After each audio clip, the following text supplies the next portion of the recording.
귀한 손님 철새 이야기. 여름이면 울산을 찾아오는 백로 이야기 들어봅니다. 새하얀 털을 가진 백로떼가 삼호대숲의 새로운 주인이 됐죠. 백로는 겉모습이 희고 깨끗해서 예로부터 청렴한 선비의 상징이었는데요. 대표적인 여름 철새로 알려진 백로가 사실은 울산에서 나고 자랐다는 것 아시나요? 녹색에너지 촉진 시민포럼의 황인석 사무국장 통해 들어봅니다. 삼호대숲에는 굉장히 많은 여름 새들이 오는데 강남에서 올라온 특히 대만, 중국, 베트남, 인도네시아 쪽에서 올라오는 백로류들이 삼호대숲의 주인공으로 이렇게 등장합니다. 삼호대숲에 오는 백로류들은 주로 이곳에서 태어나고 고향이 이곳이고 겨울이 되면 울산이 춥기 때문에 강남 지역에 다시 내려가서 겨울을 나오는 그런 일주행동을 반복하는 백로류가 울산의 대표적인 여름 철새다라고 보시면 될 것 같습니다.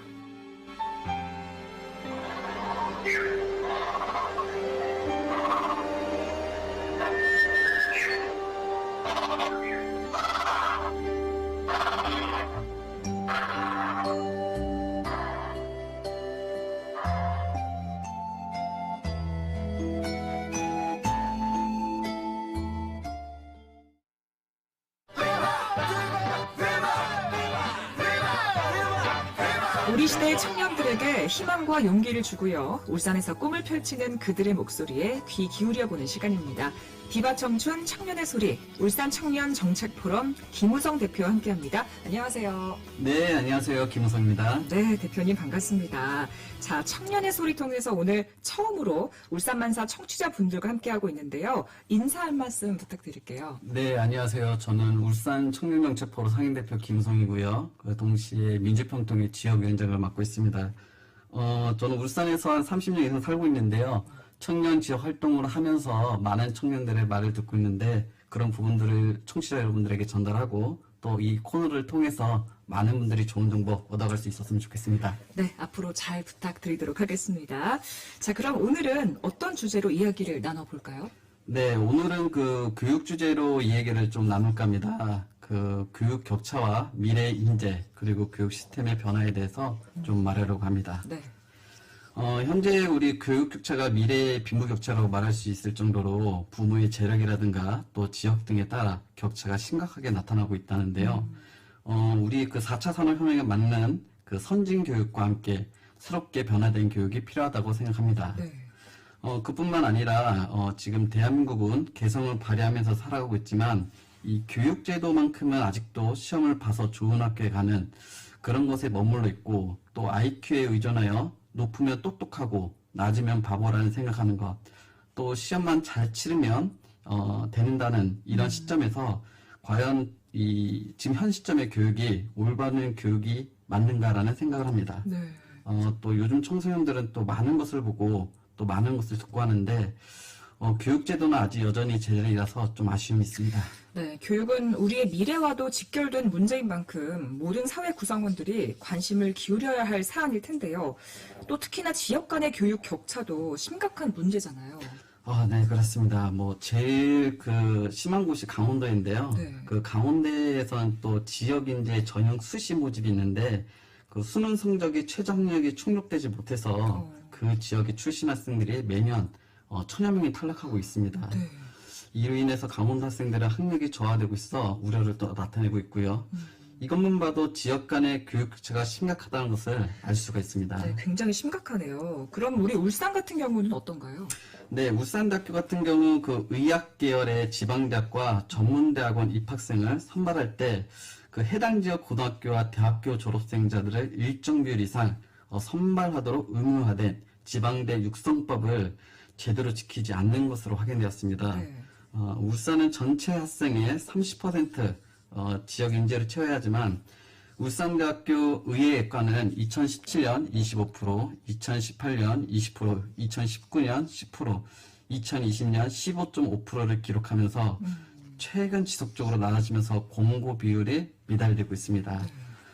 다른 지역 의대에 비교해도 경북대 의예과는 69.1%, 동아대 의예과 83.7%, 전북대 의예과는 66.9%, 전남대 의학과는 66.4% 등과 비교했을 때 크게 낮은 수치입니다. 네, 국가 균형 발전은 우리나라의 그런 지속 가능한 발전을 위해서라도 반드시 신경을 쓰고 넘어가야 하는 사안인데 학생들의 선호도가 높은 지방대학 의학 계열에서도 이렇게 지역 인재를 선발하지 않는다면 지역 인재 모집 취지에 반하는 거 아닌가요?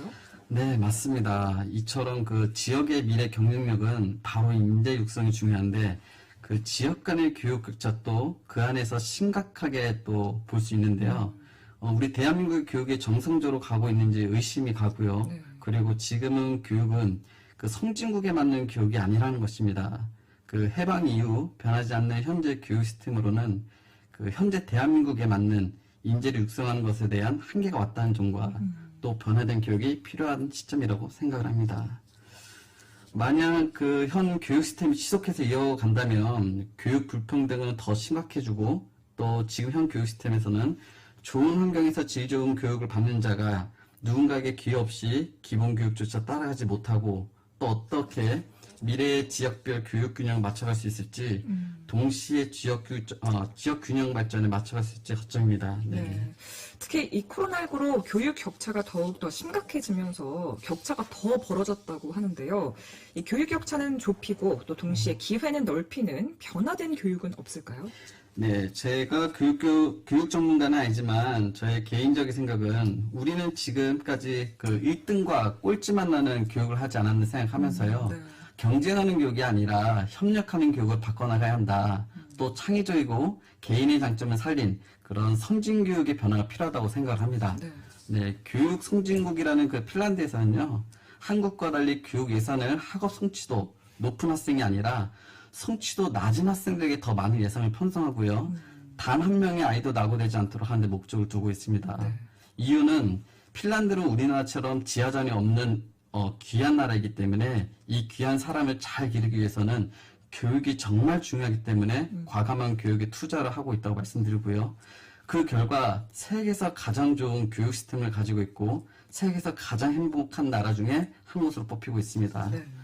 네, 우리나라도 더욱 과감하게 교육에 투자를 해야 되고요. 특이하게 우리나라는 투자해야 할 교육에 상대적으로 투자를 너무 적고 아직도 교육이 너무 딱딱하고 살기 위해 몸부림치고 있습니다.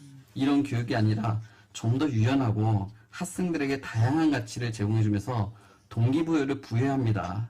이러한 동기부여를 통해서 본인 스스로 공부하는 계기가 되어야 하고요. 반대로 부정적 동기부여는 학생들이 공부를 억지로 하는 것을 없애야 합니다. 네. 더 많은 지원을 통해서 학급의 정서적 압박을 가하지 말아야 되고 앞으로 대한민국이 선진교육의 경쟁력이 곧 나라의 국력이 이어질 것이라는 점입니다. 네, 대한민국 교육이 부모의 부담과 아이의 고통이 아니라 부모의 행복과 아이의 즐거움이라는 점이 말이 나오도록 기대해야 되고 그날이 하루빨리 찾아왔으면 좋겠습니다. 네, 교육의 변화가 있으려면 실질적인 제도 개편도 뒤따라야 할 텐데요.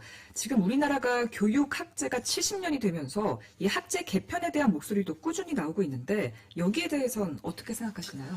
네, 그 역대 우리 대선 주자들이 공약으로 학제 개편에 대해서 항상 말씀들을 많이 하세요. 네. 근데 갑자기 학제 개편을 한다면 반대론도 심각하겠지만 일제강점기 때부터 큰 변화 없이 온 이 산업화 시대의 교육 시스템으로 미래를 대비할 수가 없거든요.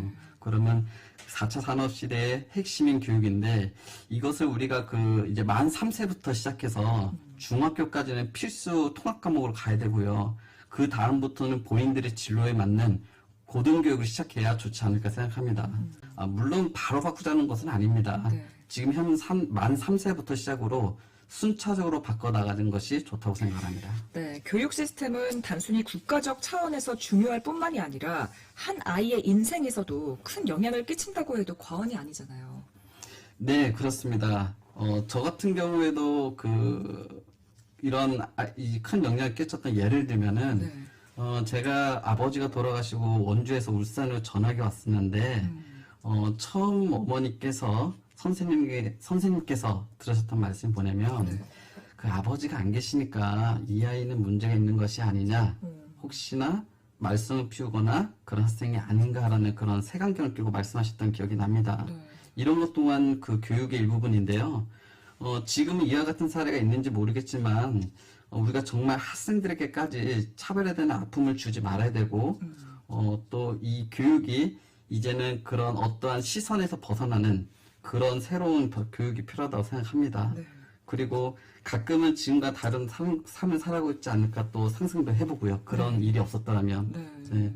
우리 안원 선생님께서는 그 청소년기 삶 어떠셨나요? 저는 고등학교 때 이제 입시 미술을 했었는데요. 굉장히 획일적이고 좀 편협한 입시 미술이어서 대한민국의 입시 미술도 좀 체계적으로 바뀌어야겠다라는 생각을 했었습니다. 자, 마지막으로 우리 교육이라는 오늘 주제 관련해서 덧붙일 말씀이 있다면 어떤 게 있을까요? 네, 마지막으로 좀 더 말씀드리고 싶은 것이 있다면, 그 4차 산업혁명에 맞는 새로운 신산업에 맞는 학제 개편이 정말로 필요합니다. 서둘러 변화하지 않는 대한민국은 국제사회에서도 뒤처지거든요. 네. 그리고 교육이라는 한 단어가 정말 우리 사회의 많은 변화와 미래가 결정짓는다고 생각합니다. 네, 자 오늘도 마무리해야 할 시간이 됐습니다. 비바청춘 청년의 소리 출연자분의 신청곡 들으면서 마무리를 하고 있는데, 자 김 대표님 오늘 어떤 노래 신청하시겠어요? 네, 저는 대한민국의 교육이 좀 더 우리 학생들의 맞춤형 교육이 바뀌었으면 좋겠다는 생각과 함께 네. 가수 이승기 씨의 음악 시간, 네, 고맙습니다. 네, 자 비바청춘 청년의 소리 이승기의 음악 시간 들으면서 마무리하겠습니다. 지금까지 울산 청년 정책 포럼 김우성 대표와 함께했습니다. 오늘 말씀 고맙습니다. 네, 감사합니다.